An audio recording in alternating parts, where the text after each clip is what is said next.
नमस्कार दोस्तों, आपके अपने YouTube चैनल स्टडी विद राज में आप सभी का स्वागत है। दोस्तों, आज के इस वीडियो में मैं आप लोगों को हिंदी विषय का मॉक टेस्ट कराऊंगा, तो इसके लिए मेरे वीडियो को इन तक देखिए और यदि वीडियो पसंद आए तो वीडियो को लाइक करें और ये चैनल पर नए हैं तो चैनल को सब्सक्राइब करें। तो चलिए आज का वीडियो शुरू करते हैं। देखिए, पहला क्वेश्चन है, हिंदी गद्य साहित्य में सर्वाधिक मनोरंजक विधा क्या है? हिंदी गद्य में या हिंदी साहित्य में सर्वाधिक मनोरंजक विधा क्या है? तो देखिए, पहला ऑप्शन है कहानी, दूसरा ऑप्शन है नाटक, तीसरा ऑप्शन है संस्मरण और चौथा ऑप्शन है निबंध। तो फटाफट आप लोगों को इसका सही आंसर देना है।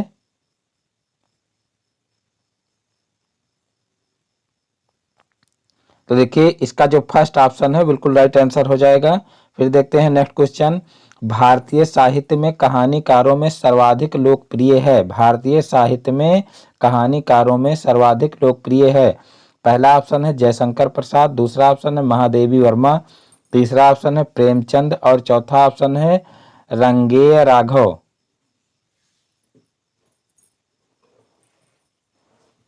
तो देखिए, इसका जो सा ऑप्शन है बिल्कुल राइट आंसर हो जाएगा प्रेमचंद। फिर देखते हैं नेक्स्ट क्वेश्चन, कहानी शिक्षण का महत्व है। कहानी शिक्षण का महत्व है। पहला ऑप्शन है जिज्ञासा, दूसरा ऑप्शन है कौतूहल, तीसरा ऑप्शन है उतार चढ़ाव और चौथा ऑप्शन है उपरोक्त सभी।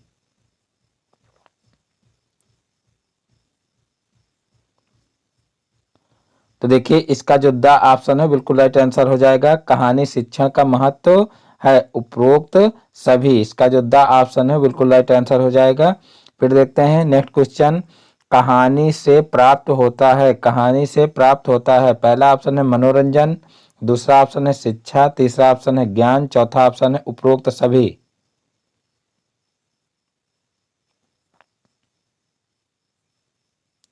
तो देखिए, इसका जो द ऑप्शन है बिल्कुल राइट आंसर हो जाएगा। कहानी से क्या प्राप्त होता है हमें?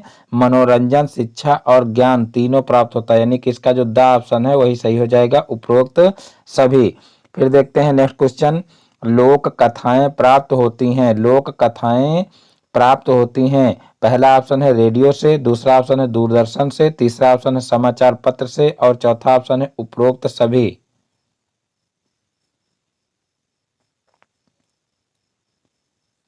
तो देखिए, इसका जो द ऑप्शन है बिल्कुल राइट आंसर हो जाएगा। लोक कथाएं प्राप्त होती हैं, इसका जो द ऑप्शन है उपरोक्त सभी, यही राइट आंसर हो जाएगा। फिर देखते हैं नेक्स्ट क्वेश्चन, बच्चा सर्वप्रथम सीखता है। बच्चा सर्वप्रथम सीखता है। पहला ऑप्शन है बोलना, दूसरा ऑप्शन है पढ़ना, तीसरा ऑप्शन है सीखना, चौथा ऑप्शन है खेलना।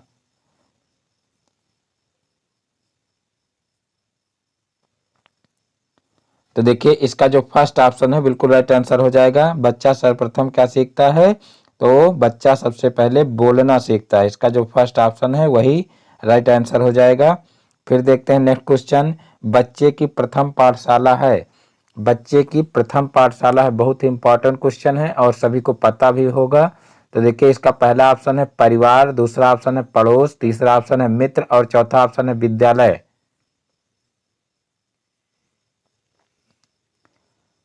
तो देखिए, इसका जो फर्स्ट ऑप्शन है बिल्कुल राइट आंसर हो जाएगा परिवार। बच्चे की प्रथम पाठशाला क्या होती है? तो वो होता है परिवार। अब देखते हैं नेक्स्ट क्वेश्चन। देखिए, नेक्स्ट क्वेश्चन है क्वेश्चन नंबर 8, गद्य के अंतर्गत आता है। गद्य के अंतर्गत आता है। पहला ऑप्शन है नाटक, दूसरा ऑप्शन है कहानी, तीसरा ऑप्शन है पत्र और चौथा ऑप्शन है उपरोक्त सभी।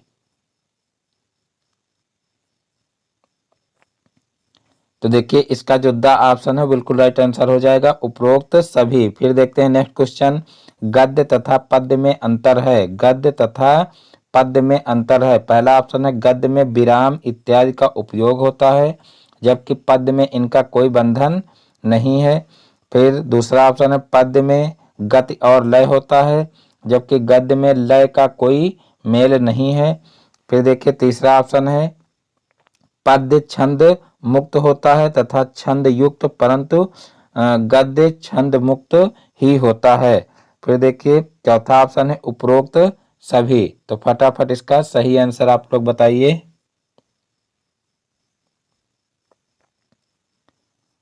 तो देखिए, इसका जो द ऑप्शन है बिल्कुल राइट आंसर हो जाएगा उपरोक्त सभी, यानी कि ऊपर के सभी ऑप्शन सही माने जाएंगे इसमें। तो इसका जो द ऑप्शन है वो बिल्कुल राइट आंसर हो जाएगा। उसके बाद फिर देखते हैं नेक्स्ट क्वेश्चन, गद्य शिक्षण का महत्व है। गद्य शिक्षण का महत्व है क्योंकि पहला ऑप्शन है गद्य द्वारा कम समय में ज्ञान प्राप्त किया जा सकता है। दूसरा ऑप्शन है गद्य साहित्य द्वारा कल्पना शक्ति को जागृत किया जा सकता है। फिर तीसरा ऑप्शन है गद्य द्वारा रचनात्मक अभिव्यक्ति अपेक्षाकृत सरल होती है। और चौथा ऑप्शन है उपरोक्त सभी।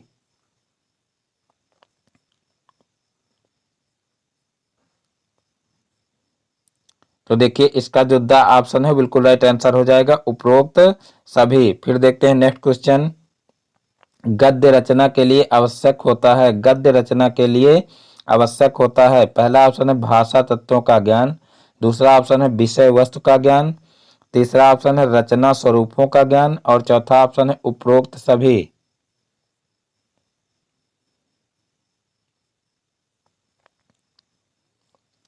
तो देखिए इसका जो द ऑप्शन है बिल्कुल राइट आंसर हो जाएगा उपरोक्त सभी। देखिए इसमें जो है उपरोक्त सभी वाले बहुत सारे क्वेश्चन हैं और यही ऑप्शन भी सही मिल रहा है ज्यादातर क्वेश्चन में। फिर देखते हैं नेक्स्ट क्वेश्चन। नेक्स्ट क्वेश्चन है सूक्ष्म गद्य पाठ के लिए आवश्यक नहीं है। सूक्ष्म गद्य पाठ के लिए आवश्यक नहीं है। तो देखिए पहला ऑप्शन है विद्यार्थियों के शब्दकोश में वृद्धि। और दूसरा ऑप्शन है विद्यार्थियों में परस्पर सहयोग। तीसरा ऑप्शन है मुहावरों सूक्तियों का ज्ञान। और चौथा ऑप्शन है व्याकरण के नियमों का ज्ञान।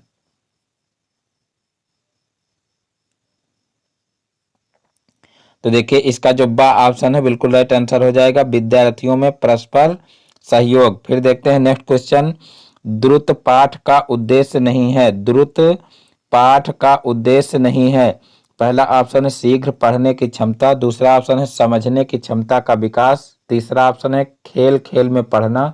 और चौथा ऑप्शन है अवकाश के समय पढ़ने की प्रवृत्ति।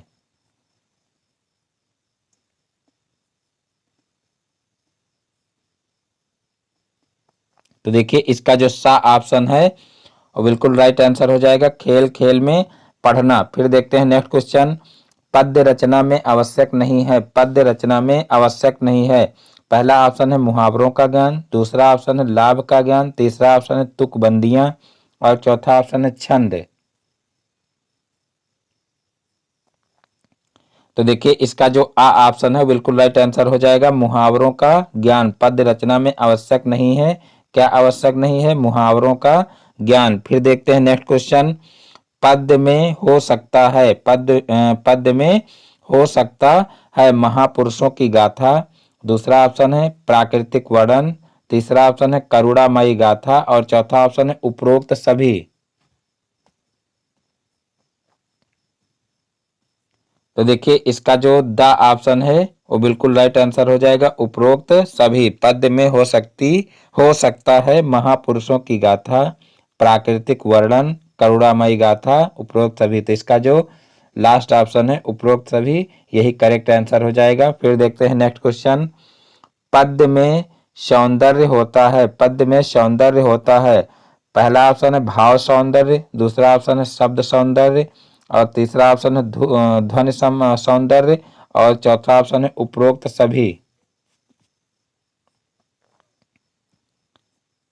तो देखिए इसका भी द ऑप्शन जो है बिल्कुल राइट आंसर हो जाएगा उपरोक्त सभी। पद्य में सौंदर्य होता है, भाव सौंदर्य, शब्द सौंदर्य और ध्वनि सौंदर्य, ये तीनों होता है। तो इसका जो लास्ट ऑप्शन है उपरोक्त सभी यही सही हो जाएगा।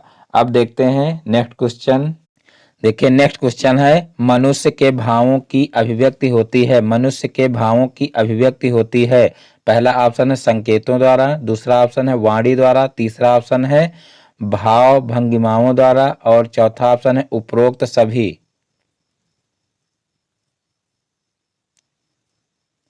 तो देखिए इसका जो द ऑप्शन है बिल्कुल राइट आंसर हो जाएगा। फिर देखते हैं नेक्स्ट क्वेश्चन, रचना का अर्थ है। रचना का अर्थ है, तो देखिए पहला ऑप्शन है निर्माण। दूसरा ऑप्शन है सजाना। तीसरा ऑप्शन है नवसृष्टि। और चौथा ऑप्शन है उपरोक्त सभी।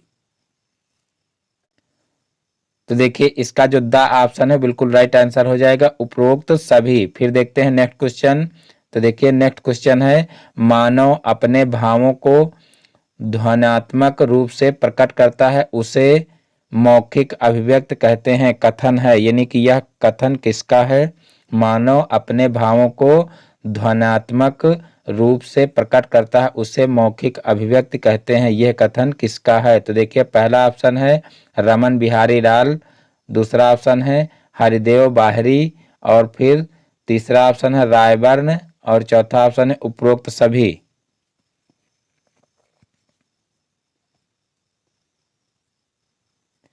तो देखिए इसका जो आ ऑप्शन है बिल्कुल राइट आंसर हो जाएगा रमन बिहारी लाल, रमन बिहारी लाल। फिर देखते हैं नेक्स्ट क्वेश्चन, मौखिक अभिव्यक्ति में नहीं आता, मौखिक अभिव्यक्ति में नहीं आता। देखिए पहला ऑप्शन है वार्तालाप, दूसरा ऑप्शन है भाषण, तीसरा ऑप्शन है पत्र लेखन, और चौथा ऑप्शन है कविता लेखन।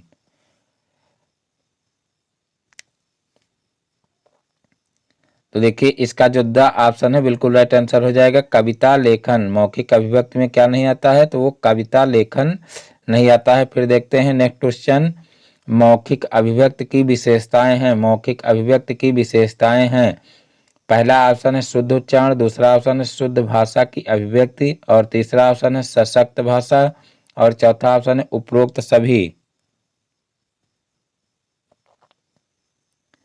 तो देखिए इसका जो द ऑप्शन है बिल्कुल राइट आंसर हो जाएगा उपरोक्त सभी। फिर देखिए नेक्स्ट क्वेश्चन, किसने कहा था मेरा विचार है कि पाठशाला के जीवन में अंतिम वर्ष तक लिखित कार्य की अपेक्षा मौखिक कार्य उपयोगी सिद्ध होता है? ये किसने कहा था? तो देखिए पहला ऑप्शन है लेम्बार्न, दूसरा ऑप्शन है मैकाले, तीसरा ऑप्शन है डॉक्टर सन, और चौथा ऑप्शन है रायबर्न।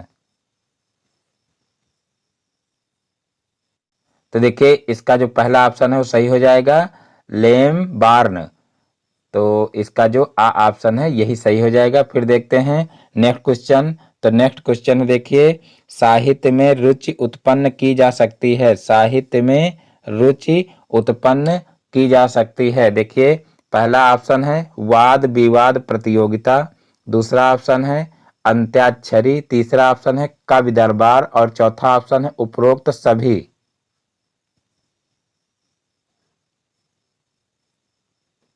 तो देखिए इसका जो द ऑप्शन है बिल्कुल राइट आंसर हो जाएगा उपरोक्त सभी।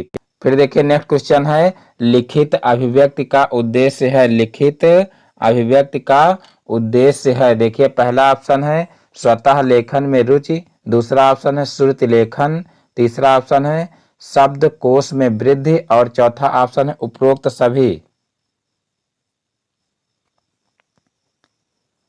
तो देखिए इसका जो द ऑप्शन है बिल्कुल राइट आंसर हो जाएगा उपरोक्त सभी। फिर देखते हैं नेक्स्ट क्वेश्चन, वर्ण का अर्थ है, वर्ण का अर्थ है। तो देखिए पहला ऑप्शन है वर्ण, दूसरा ऑप्शन है रंग, तीसरा ऑप्शन है रूप, और चौथा ऑप्शन है उपरोक्त सभी। तो देखिए इसका जो द ऑप्शन है बिल्कुल राइट आंसर हो जाएगा उपरोक्त सभी, क्योंकि वर्ण का अर्थ वर्ण, रंग और रूप सभी होता है। तो इसका जो द ऑप्शन है बिल्कुल राइट आंसर हो जाएगा। फिर देखते हैं नेक्स्ट क्वेश्चन, भाषा की निधि है, भाषा की निधि है शब्द, अक्षर, वाक्य, वाक्यांश।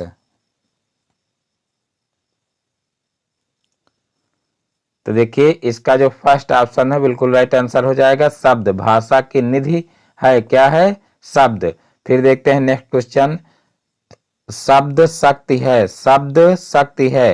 पहला ऑप्शन है अभिधा, दूसरा ऑप्शन है लक्षणा, तीसरा ऑप्शन है व्यंजना, और चौथा ऑप्शन है उपरोक्त सभी। शब्द शक्ति है अभिधा, लक्षणा, व्यंजना, उपरोक्त सभी। तो देखिए इसका भी द ऑप्शन ही सही हो जाएगा उपरोक्त सभी। फिर देखते हैं नेक्स्ट क्वेश्चन, कौन सा उपसर्ग बाकी तीनों से भिन्न है, कौन सा उपसर्ग बाकी तीनों से भिन्न है? पहला ऑप्शन है अबोध, दूसरा ऑप्शन है कपूत, तीसरा ऑप्शन है अनमोल, और चौथा ऑप्शन है अधपका। तो देखिए इसका जो बा ऑप्शन है बिल्कुल राइट आंसर हो जाएगा कपूत। फिर देखते हैं नेक्स्ट क्वेश्चन। तो देखिए नेक्स्ट क्वेश्चन है, कर्मधारय तत्पुरुष होता है? कर्मधारय तत्पुरुष होता है। पहला ऑप्शन है साधारण कर्मधारय, दूसरा ऑप्शन है द्विगुधारय, फिर देखिए तीसरा ऑप्शन है मध्यम पद लोपी और फिर चौथा ऑप्शन है उपरोक्त सभी।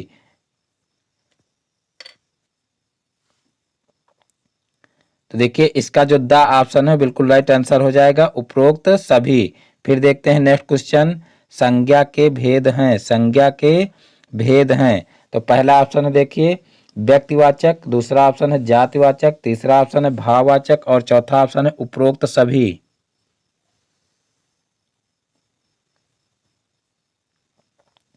तो देखिए इसका भी द ऑप्शन ही सही हो जाएगा, उपरोक्त सभी। फिर देखते हैं नेक्स्ट क्वेश्चन, भाववाचक संज्ञा नहीं है, भाववाचक संज्ञा नहीं है। पहला ऑप्शन है दासता, दूसरा ऑप्शन है मनुष्य, तीसरा ऑप्शन है मानवता और चौथा ऑप्शन है पशुता।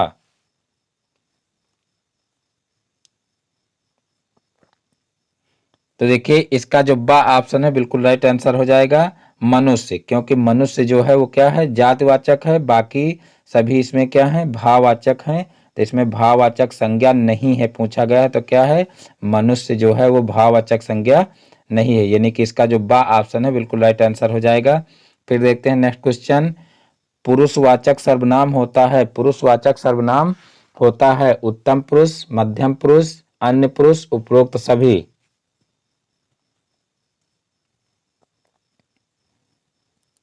तो देखिए इसका जो द ऑप्शन है बिल्कुल राइट आंसर हो जाएगा, उपरोक्त सभी। पुरुषवाचक सर्वनाम होता है, कौन सा होता है उत्तम पुरुष, मध्यम पुरुष और अन्य पुरुष। तो इसका जो द ऑप्शन है बिल्कुल राइट आंसर हो जाएगा।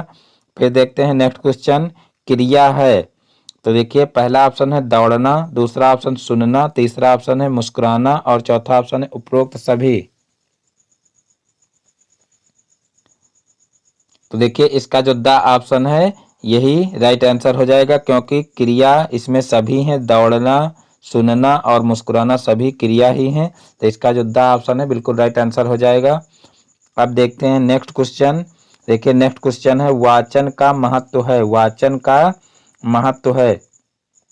पहला ऑप्शन है वाचन एकाकी हो सकता है, दूसरा ऑप्शन है वाचन सामूहिक हो सकता है, तीसरा ऑप्शन है अशिक्षित व्यक्तियों को वाचन द्वारा शिक्षित किया जा सकता है और चौथा ऑप्शन है उपरोक्त सभी।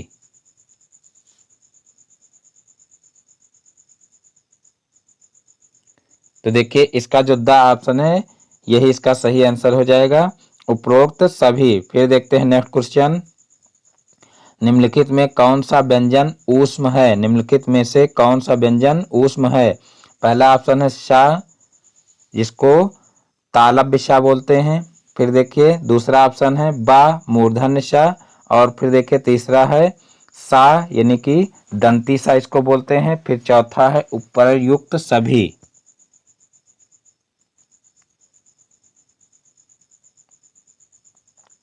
तो देखिए इसका जो द ऑप्शन है बिल्कुल राइट आंसर हो जाएगा, उपर्युक्त सभी, क्योंकि देखिए ऊष्म व्यंजन सा शा शा और हा यानी कि तीनों प्रकार के सा और हा जो होते हैं उन्हें क्या कहते हैं ऊष्म व्यंजन कहते हैं। तो इसमें तीनों सा आए हैं तो ये क्या हो जाएंगे ऊष्म व्यंजन हो जाएंगे, यानी कि इसका जो द ऑप्शन है बिल्कुल राइट आंसर हो जाएगा। फिर देखते हैं नेक्स्ट क्वेश्चन, स्रा यानी कि संयुक्ताक्षर जो होता है स्रा, ये निम्नलिखित व्यंजनों के मेल से बनता है, यानी कि किस किस व्यंजन के मेल से बनता है। तो देखिए पहला ऑप्शन दिया हुआ है तालव्य शा और रा और आ के मेल से, और फिर देखिए दूसरा ऑप्शन है सा और रा के मेल से, और तीसरा ऑप्शन है दंती शा रा और आ के मेल से, और चौथा ऑप्शन है उपर्युक्त से कोई नहीं। तो देखिए इसमें सभी में नीचे हलंत लगा हुआ है, तो आप लोग फटाफट इसका सही जवाब बताइए।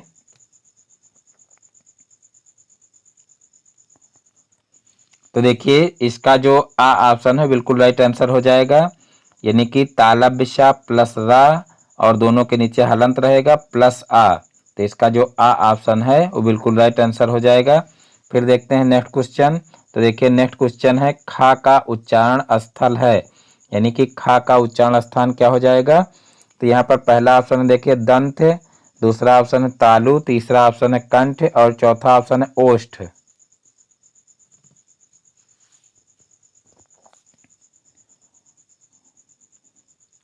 तो देखिए इसके लिए एक फार्मूला बना है, अकुह विसर्जनीय नाम कंठा। अकुह विसर्जनीय नाम कंठा यानी कि कंठ से कौन कौन से वर्णों का उच्चारण होता है। तो यहाँ पर देखिए अकुह यानी कि आ और का वर्ग पूरा, तो का वर्ग के अंतर्गत ही खा आएगा, क्योंकि का खा गा घा अंगा ये पूरा वर्ग आता है। तो छोटा आ बड़ा आ और का वर्ग और हा इनका उच्चारण स्थान क्या होता है, अकुह विसर्जनीय नाम कंठा। तो इनका उच्चारण स्थान कंठ होता है। छोटा आ बड़ा आ का वर्ग हा और विसर्ग इनका उच्चारण स्थान क्या होता है, कंठ होता है। तो इसका जो सा ऑप्शन है वो बिल्कुल राइट आंसर हो जाएगा। खा का उच्चारण स्थान क्या हो जाएगा, यो कंठ, यानी कि इसका जो सा ऑप्शन है वो बिल्कुल राइट आंसर हो जाएगा। जबकि बुक में दिया हुआ है तालु, जबकि तालु बिल्कुल ही गलत है। जो इसका उच्चारण स्थान होगा वो कंठ होगा। अकुह विसर्जनीयम कंठा, इसके लिए स्पेशल फार्मूला बना हुआ है। तो इसका जो सा ऑप्शन है बिल्कुल राइट आंसर हो जाएगा। फिर देखते हैं नेक्स्ट क्वेश्चन। मुद्रा शब्द का अर्थ है, मुद्रा शब्द का अर्थ है। तो पहला ऑप्शन देखिए अंगूठी, दूसरा ऑप्शन है रुपया, तीसरा ऑप्शन है आकृति और चौथा ऑप्शन है उपर्युक्त सभी।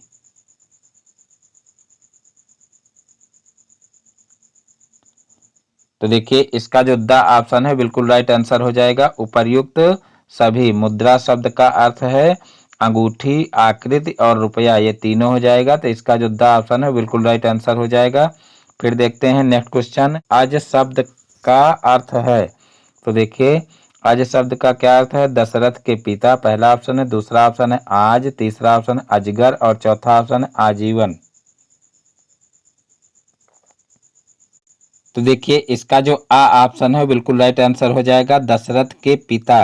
आज शब्द का अर्थ है। तो पहला ऑप्शन दशरथ के पिता, दूसरा ऑप्शन आज, तीसरा ऑप्शन अजगर और चौथा ऑप्शन आजीवन। तो इसमें जो फर्स्ट ऑप्शन है दशरथ के पिता, यही इसका सही जवाब हो जाएगा।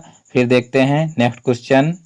तो देखिए नेक्स्ट क्वेश्चन है दा ध्वनि है, दा ध्वनि है। पहला ऑप्शन है तालव्य, दूसरा ऑप्शन है दंत, तीसरा ऑप्शन है ओष्ठ और चौथा ऑप्शन है कंठ। तो देखिए इसके लिए स्पेशल एक फार्मूला बना हुआ है, लृतु लसा नाम दंता, यानी कि लृ और ता वर्ग। देखिए ता वर्ग के अंतर्गत ही द आता है, ता था दा धा ना। तो ता वर्ग और जो लिरी शब्द होता है और जो है लृतु लसा नाम दंता, और ला जो होता है और सा जो जिसको दंती सा बोलते हैं। तो सा यानी कि लृ और ता वर्ग और ला और सा इनका उच्चारण स्थान क्या होता है, इनका उच्चारण स्थान दंत होता है, यानी कि इसका जो बा ऑप्शन है वो बिल्कुल राइट आंसर हो जाएगा। उसके बाद फिर देखते हैं नेक्स्ट क्वेश्चन। तो देखिए नेक्स्ट क्वेश्चन है बेखौफ शब्द में बे उपसर्ग जुड़ा है, उर्दू का, दूसरा ऑप्शन है फारसी का, तीसरा ऑप्शन है हिंदी का और चौथा ऑप्शन है अंग्रेजी का।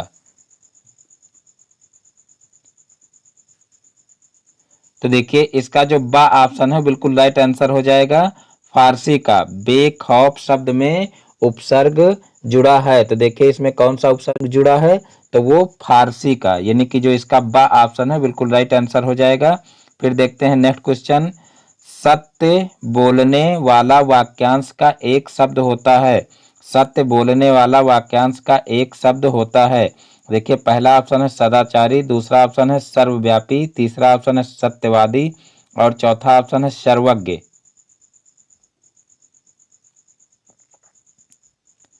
तो देखिए इसका जो सा ऑप्शन है बिल्कुल राइट आंसर हो जाएगा, सत्यवादी। सत्य बोलने वाला वाक्यांश का एक शब्द क्या हो जाएगा, सत्यवादी।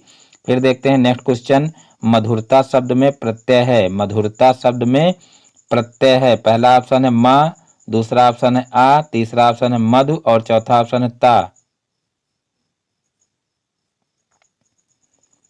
तो देखिए इसका जो द ऑप्शन है बिल्कुल राइट आंसर हो जाएगा, ता। मधुरता शब्द में कौन सा प्रत्यय है, तो वो है ता। फिर देखते हैं नेक्स्ट क्वेश्चन। इनमें से कौन सी ध्वनि अंतस्थ नहीं है, इनमें कौन सी ध्वनि अंतस्थ नहीं है।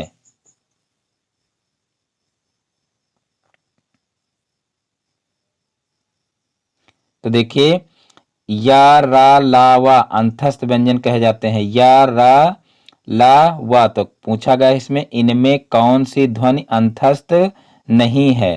तो यहाँ पर देखिए इसमें सभी ध्वनियां जो है अंतस्थ नहीं है, केवल ला एक है जो अंतस्थ ध्वनि है। तो यहाँ पर एक क्वेश्चन ही गलत दिया हुआ है। तो देखिए इस प्रकार से इसमें के या तो ऑप्शन जो है चेंज किए जाएं या तो इसका क्वेश्चन चेंज किया जाए, तभी जो है इसका सही जवाब मिल सकता है। देखिए अगर क्वेश्चन चेंज करोगे कि इनमें से कौन सी ध्वनि अंतस्थ है, तब यहाँ पर इसका जो द ऑप्शन है बिल्कुल राइट हो जाएगा, क्योंकि बाकी सब जो हैं वो अंतस्थ ध्वनियाँ नहीं है। क्योंकि अंतस्थ ध्वनि अभी आप लोगों को बता चुके हैं या रा ला वा होती हैं। तो यहाँ पर देखिए केवल ला दिया हुआ है, बाकी सब अंतस्थ ध्वनियाँ नहीं हैं। और अगर जो है यहाँ पर क्वेश्चन यही रहेगा तो इसके ऑप्शन बदलने पड़ेंगे, यानी कि यहाँ पर लिख दिया जाए या, और यहाँ पर जो है लिख दिया जाए रा, और यहाँ पर लिख दिया जाए ला, यानी कि यहाँ पर पहले ही ला लिखा हुआ है। तो इसका जो बा ऑप्शन है वो बिल्कुल राइट आंसर हो जाएगा। तो इस प्रकार से या तो इसका क्वेश्चन चेंज किया जाए या तो इसके ऑप्शन चेंज किए जाएं, और नहीं तो ये क्वेश्चन गलत माना जाएगा।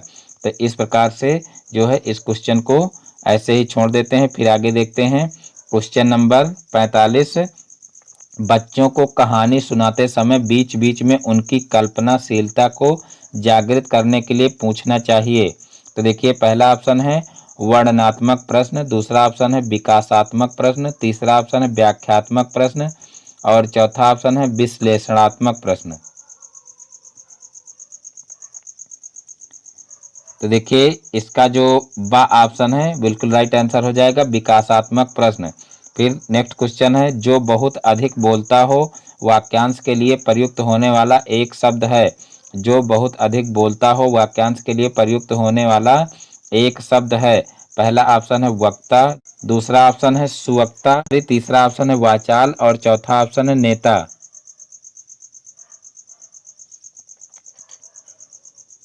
तो देखिए इसका जो सा ऑप्शन है बिल्कुल राइट आंसर हो जाएगा, वाचाल। फिर देखते हैं नेक्स्ट क्वेश्चन, जागृत शब्द का विलोम है। जागृत शब्द का विलोम है। पहला ऑप्शन है विषुप्त, दूसरा ऑप्शन है सुषुप्त, तीसरा ऑप्शन है शयन, और चौथा ऑप्शन है चेतना। तो देखिए जागृत मतलब जागना, तो जागृत शब्द का विलोम क्या हो जाएगा? तो फटाफट इसका सही आंसर दीजिए। तो देखिए इसका जो बा ऑप्शन है बिल्कुल राइट आंसर हो जाएगा, सुषुप्त। फिर देखिए नेक्स्ट क्वेश्चन है सजग शब्द का पर्याय नहीं है। सजग शब्द का पर्याय नहीं है। तो देखिए पहला ऑप्शन है चौकस, दूसरा ऑप्शन है सचेत, तीसरा ऑप्शन है पहरेदार, चौथा ऑप्शन है सावधान।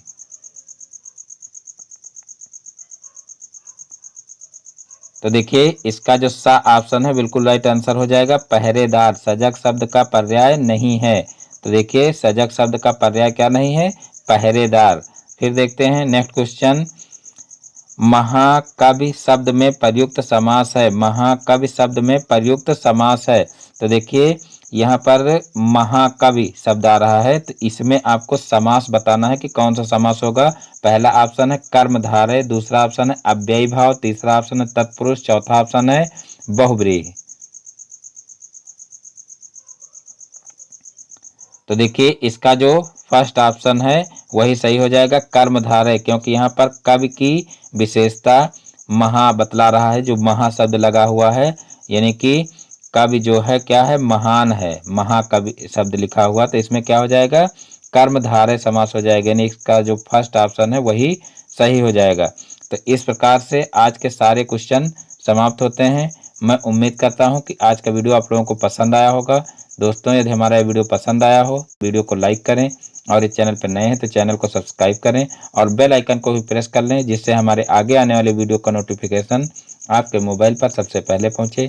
फिर मिलते हैं अपने नेक्स्ट वीडियो में एक नए टॉपिक के साथ में। तब तक के लिए जय हिंद, वंदे मातरम।